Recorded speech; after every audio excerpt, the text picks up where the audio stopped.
Good day, English literature students. Previously, I taught you how to attempt a reference to context, and today I will practically apply it on a piece of poem.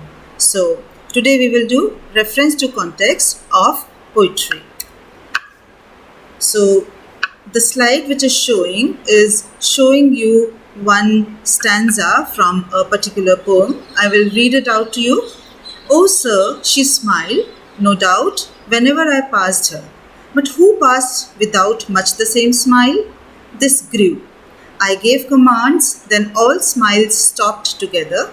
There she stands as if alive. So, this is the excerpt from the poem which will be given to you. And what do you need to do? You need to read it once and twice and thrice, and you have to remember the poet who has written and the poem from which this excerpt has been taken. So the first point which I told you to attempt while doing reference to context is reference. What do we do in reference? In this section we mention the poet. We also mention the name of the poem, who has spoken to whom if there is a speaker. So, this poem is written by Robert Browning. He is the major Victorian poet.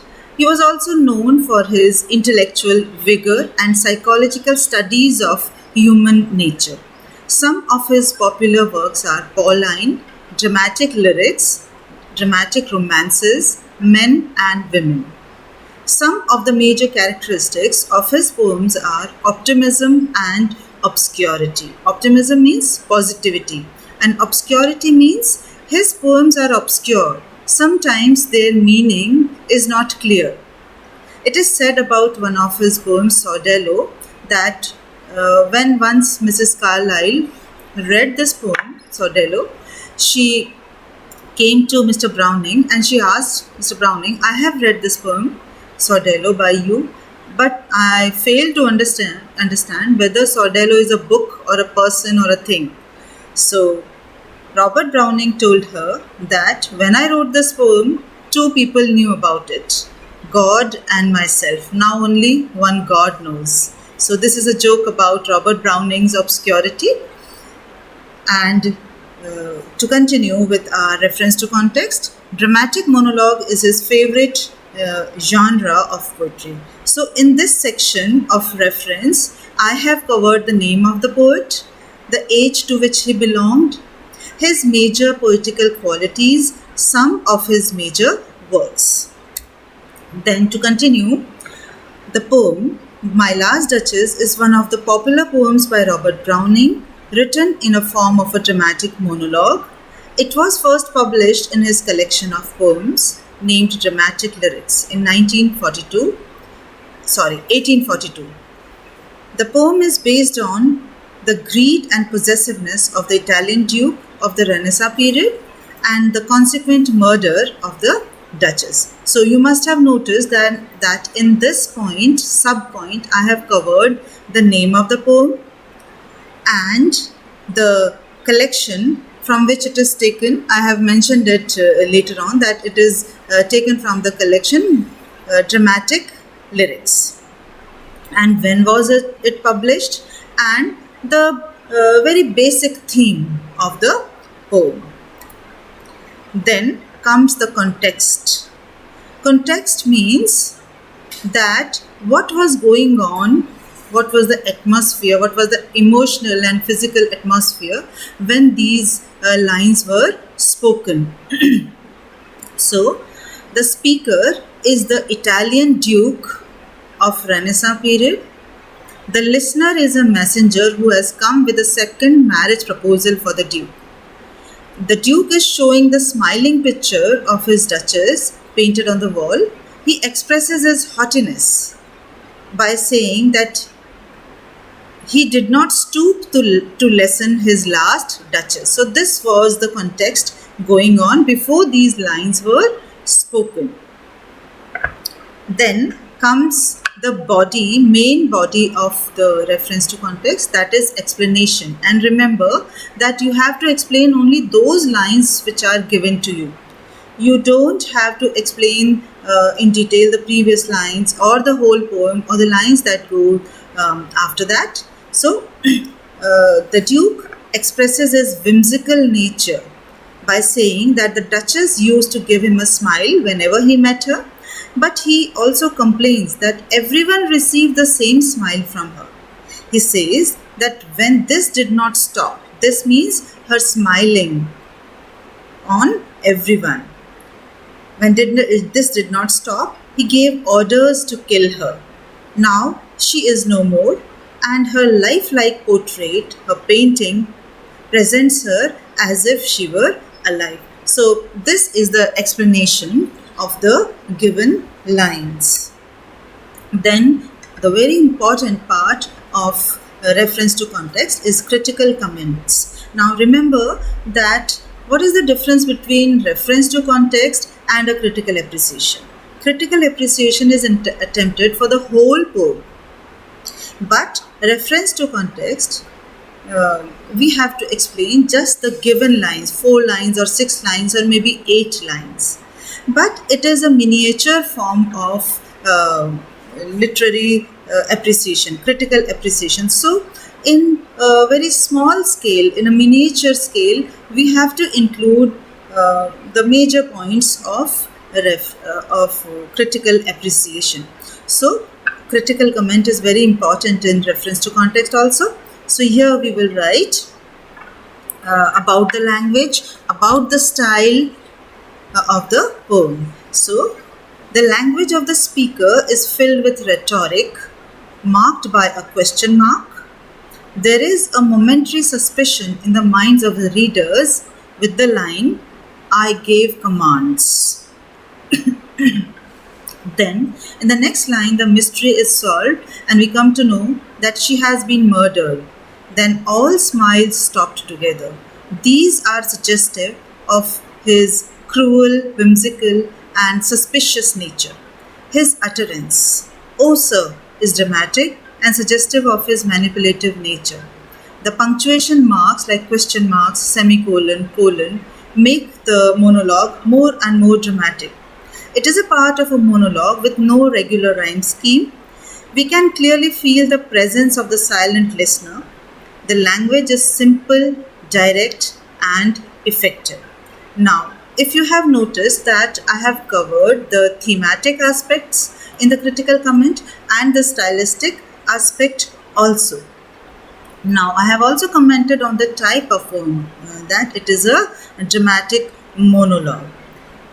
Rather, it is a part of a dramatic monologue and it has got no regular rhyme scheme. Plus, there is a sense of mystery in these lines. And these lines also bring forward the actual nature of not only the Duke but his Duchess also. We come to know that Duke was a suspicious man. He was greedy. He was cruel. He was so cruel that he gave commands that his wife should be murdered. And we also come to know that his wife was totally innocent. She didn't even come to know that why she was being killed. Now, if we want to make our critical comment complete, we should supplement it with a critic's comment. So I have given an observation by the critic Bartlebury. He says, "My Last Duchess is a poem about a nobleman's abuse of power and his grotesque attitude towards women, all of which was overlooked at that time." Now, this observation by critic is very, very significant and it is fitting in those lines which we are dealing. He says that this is a poem about a nobleman's abuse. He was a nobleman, he was a duke, and he was a powerful person, but he abused his power on his poor wife. And his grotesque attitude, his attitude was not healthy, he was abnormal psychologically. Because we come to know that his wife was innocent. She did not do anything wrong. Plus, she was a possessor of a very simple nature. She did not have the sense of low and high. She used to treat her servants also with the equal respect she used to treat the people of her own cadre. But this was not liked by the Duke, and so he gave orders to kill her. So this critic says that his grotesque attitude towards women. Now, he thought that women, that his lady, his wife was his property in such a manner that he could even kill her. So that is very rude and very cruel of him, all of which was overlooked at that time. Now, these things were neglected at that time. It was considered a normal thing that a duke was passing orders that his wife should be killed. So if we take a postmodern point of view of this excerpt of poem, we can take a feminist or even humanist point of view, and we find it very rude and cruel that a person is killing an innocent wife and who was not even aware of the inner motives of her husband, who was normal outwardly, but he was abnormal and toxic inside. So this was the reference to context. So for a quick revision, so first of all, we will be given an excerpt from the poem, and we have to give the reference. In the reference, we have to name the poet, we have to name the poem. Now remember that please don't start with a very childish manner that these lines have been taken from this poem and these lines have been written by. It looks very kiddish. So you have to name the poet and the poem in a very mature manner. So you have to give the name of the poem, name of the poet, his age, his major works, and then you have to mention the poem, the date of publication if available, and if the poem is, if we know the collection of the poem, then you have to give, then you have to give the context. Context means what was going on when these lines were spoken. So the context is that a messenger has come and the Duke is showing off his house, and that messenger is the silent listener. Remember that in a dramatic monologue there is a speaker with the presence of a silent listener. And how do we come to know that there is a silent listener present? By the reactions of the speaker. Then we explain the given excerpt, and finally we give critical comments, and if possible we have to give a critic's comment also. Thank you.